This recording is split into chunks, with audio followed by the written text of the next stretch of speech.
This week at Outside Reviews, we've got the most popular compact SUV in North America, the Toyota RAV4. Yeah, I bet you think you're hot stuff, don't you? Well, I'll be the judge of that. Stay tuned. Welcome, outsiders. My name is Pat, and we've got Brian behind the camera.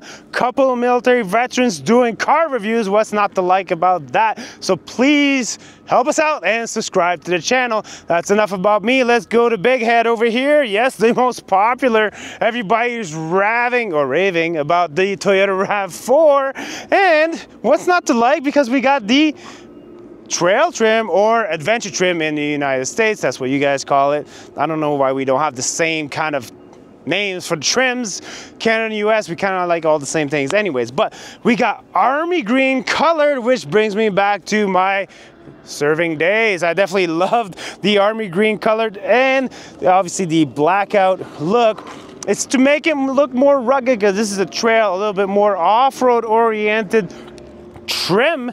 But underneath the hood, you still have that 2.5 liter 4-cylinder engine that's powered through an 8-speed transmission. It's gonna give you 203 horsepower and 184 pounds-feet of torque. Fuel economy, combined fuel economy is estimated at 8.1 liters per 100 kilometers or 30 miles per gallon. Towing capacity is 3,500 pounds. Definitely decent, especially that towing capacity. I absolutely love it. And that fuel economy is pretty good, because this is the gas model. Obviously there's the hybrid, the prime, everybody's kind of looking for right now, hard to find, but we just have the gas model with us today. Over the side, obviously the black look kind of keeps going. Definitely with these rims, we got 19-inch rims and a little bit more off-roady tires. This is the all-wheel drive, like I said, and actually, I didn't say that. So yeah, it's an all-wheel drive vehicle. And this is 8.6 inches of ground clearance. I had to research that because Toyota kind of tells you like, oh, the trail trim gives you extra ground clearance, has an extra lift. Well, it's 8.4 inch for a regular RAV4, and it's 8.6 for the trail edition. So just be cognizant of that, and the fact that you don't have skid plates, you just have a piece of plastic underneath there. Not a whole lot to protect you.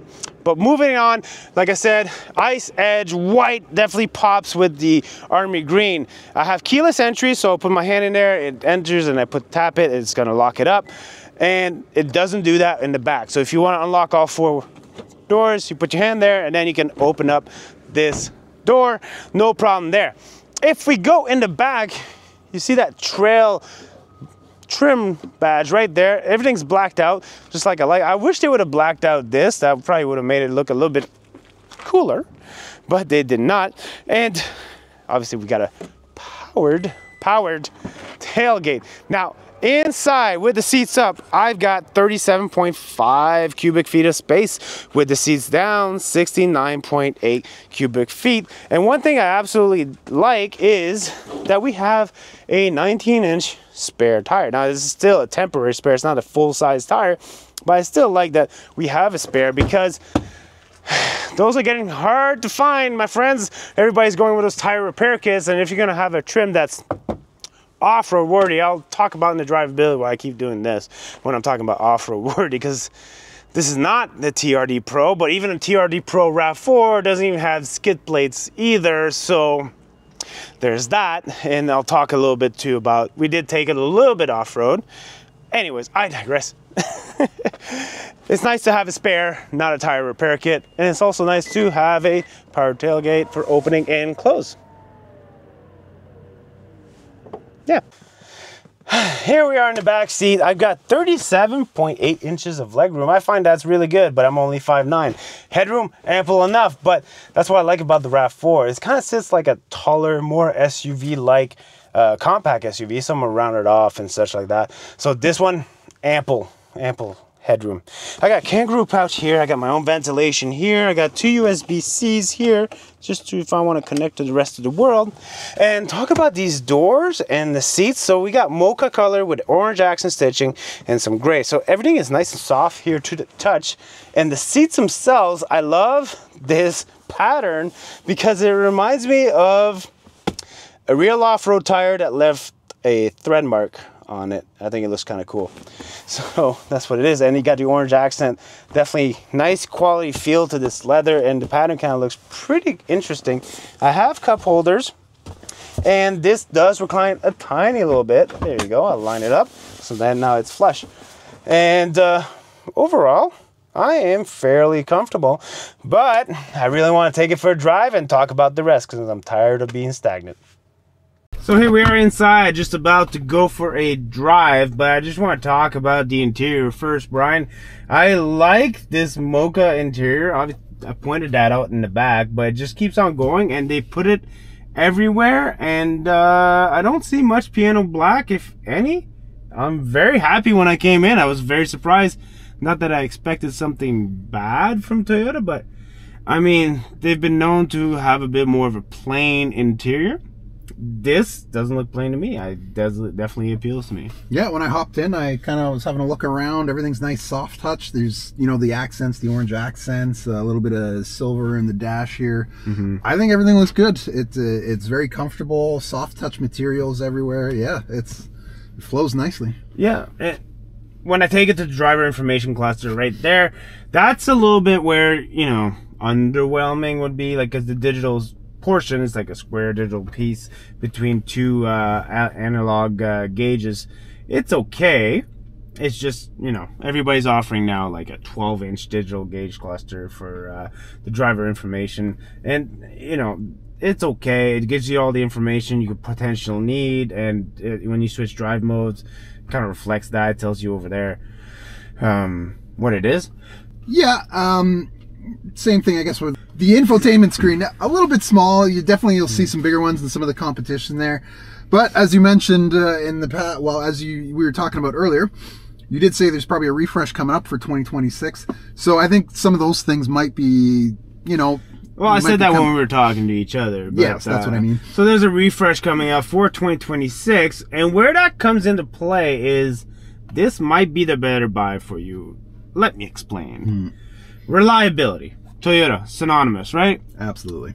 Yes, but when you refresh a model like they did with the Tundra, when you change a lot of components, drivetrain and all that stuff, issues happen. Hence why there's a bunch of Tundra engines being replaced and 100,000 Tacoma transmission being issues. So this is the model year, 2025 model year, right before the refresh. They have perfected it. It is as good as it's ever gonna get, and the 2024 and 2025 model year RAV4 are basically as good as you're gonna get for reliability, and this is the one you should be buying if you're not one of those person that switches vehicle every 2 years. If you want a vehicle that's gonna last you for a long time, this is why you should be watching this particular video and definitely shopping for a RAV4. Yeah, and again, that reliability with the RAV4 keeping the same basically trims for the last 5, 6, 7 years, you know right there that's all those issues. I mean, that's one of the things that makes this the best-selling compact SUV in North America. Yep. What I do like is all the knobs here have this nice rubber feel around it, and it just feels really sturdy when you're clicking, adjusting the temperature. Obviously, we got dual zone climate control. We have hard buttons also. And I like this eco for HVAC. This is very important to me because a lot of your fuel economy has to do with which HVAC system. A lot of people think that's just an EV thing. It's not. Internal combustion cars have the same thing. My fuel economy goes up when I use, you know, full-on AC, where it's recycling the air inside the vehicle and everything's working full blast to cool me down, or vice versa, even for the heat when I have my defrost on. It definitely affects your fuel economy. So I like this eco heat and cool button and option, and I think more automakers should have that. Speaking of fuel economy, yes, I'm at 8.1 liters or 30 miles per gallon. Bang on what it predicted, but that is us being on idle when we're filming, when, you know, we want the lights on, we keep the vehicle on and stuff, just because it turns itself off every now and then. It becomes a hassle. Before we started filming this morning, we were definitely below 8 liters. So we were definitely getting better than the combined EPA estimates, which, again, no surprise with RAVs. They're known, again, to be very economical as far as the fuel economy and everything like that. And it's part of the tuning.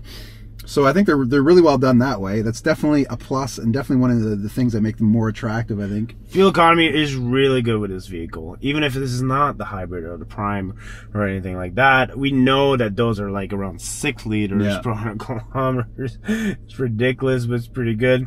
But even this vehicle, it beats out my Mazda CX-5 hands down, and it beats out all the others. It's the best. Just not even talking hybrid here. It's the best for fuel economy. Definitely works great. Yep. Also, I've got drive modes here.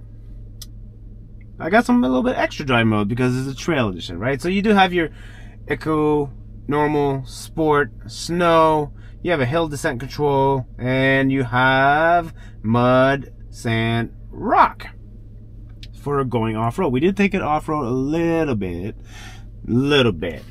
And more like dirt and gravel roads. We took to the level off-road that you should, as a person that's going to buy this particular trim, the trail trim or the adventure trim in US, or even the TRD off-road trim, because there's not much difference between the adventure and the TRD.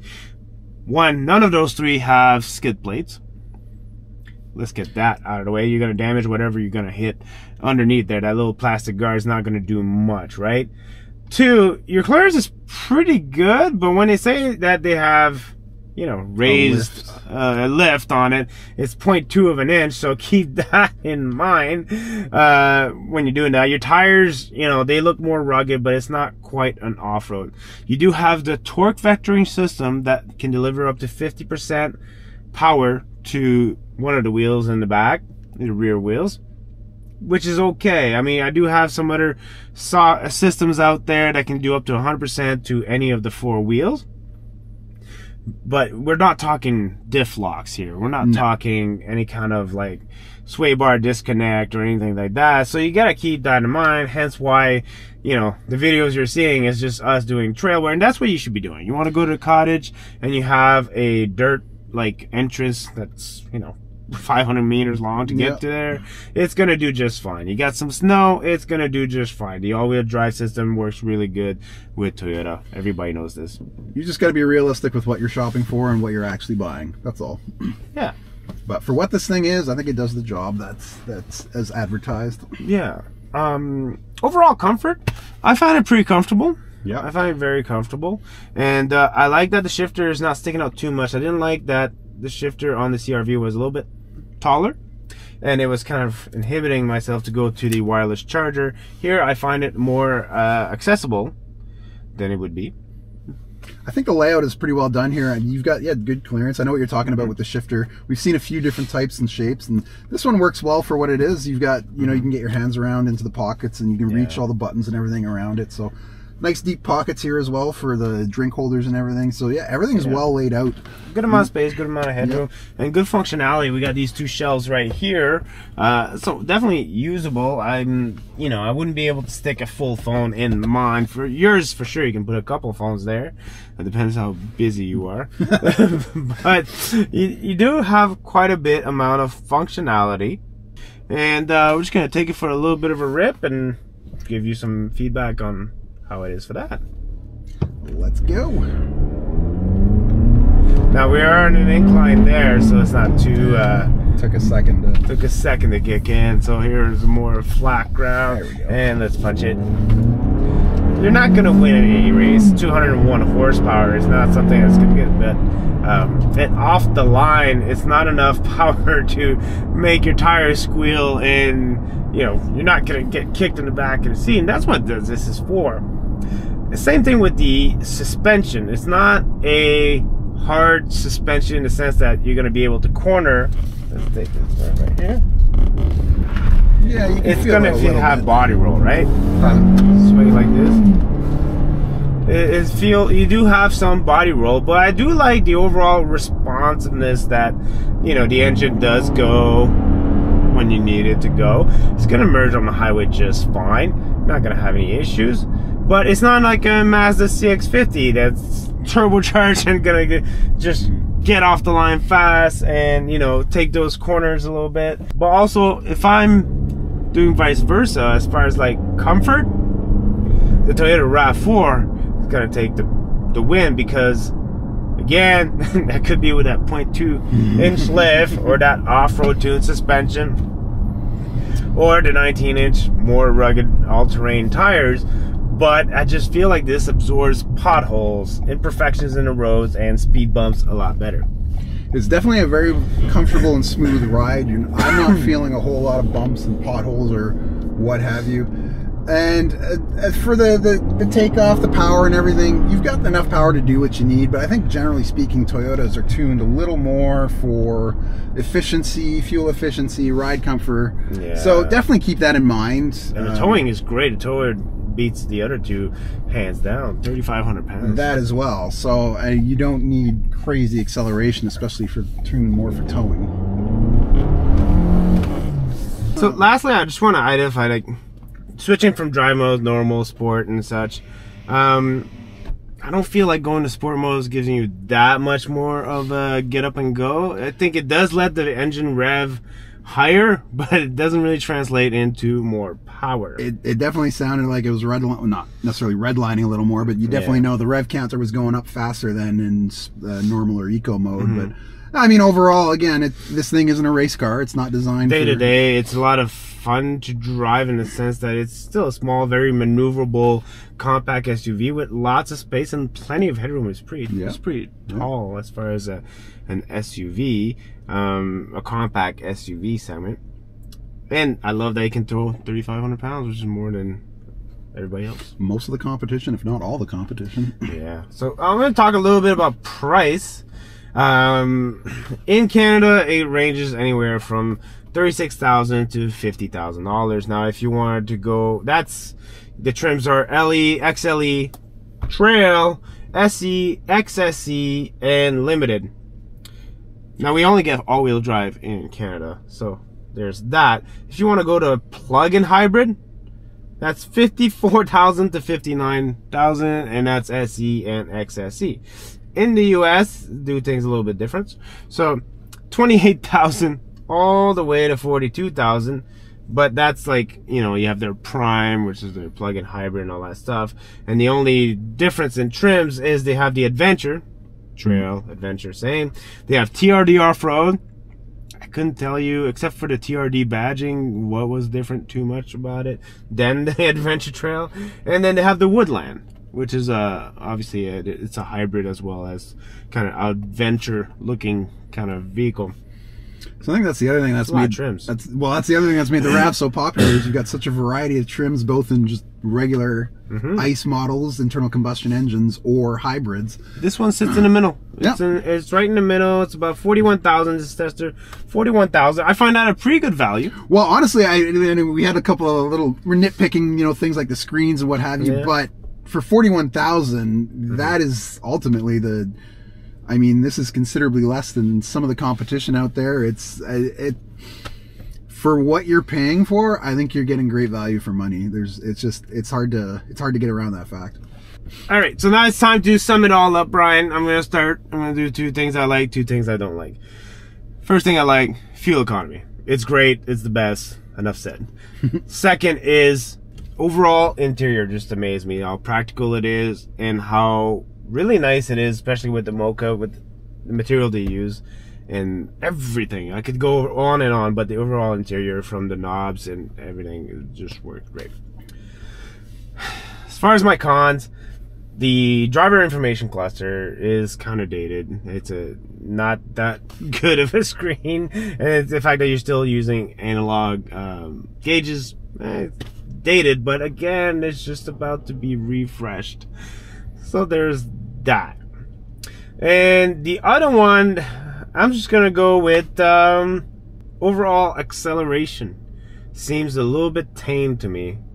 But if you get the hybrid, all that kind of goes away.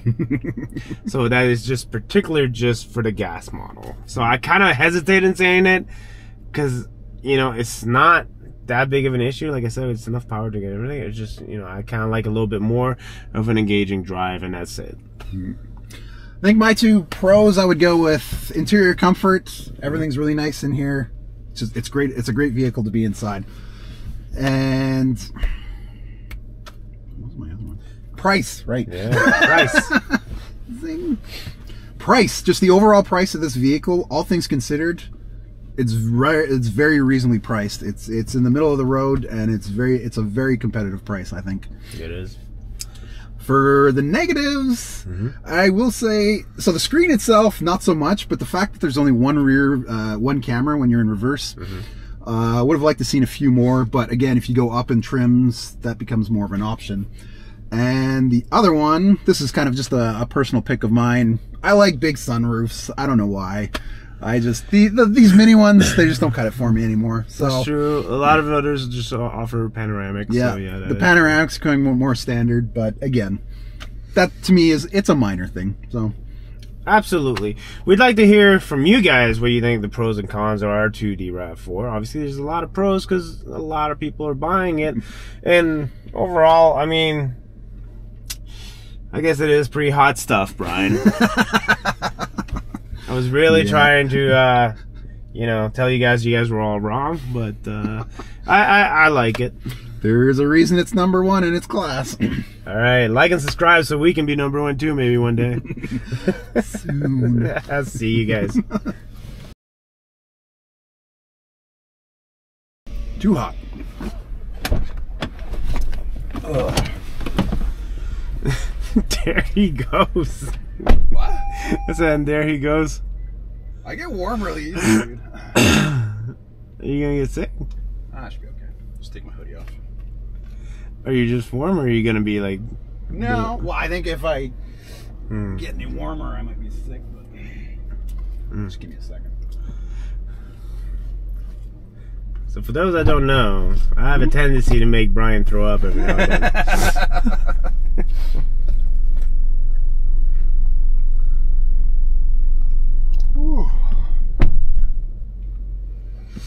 It's okay, we're gonna go park for the rest of it. Oh, alright, I'll go park.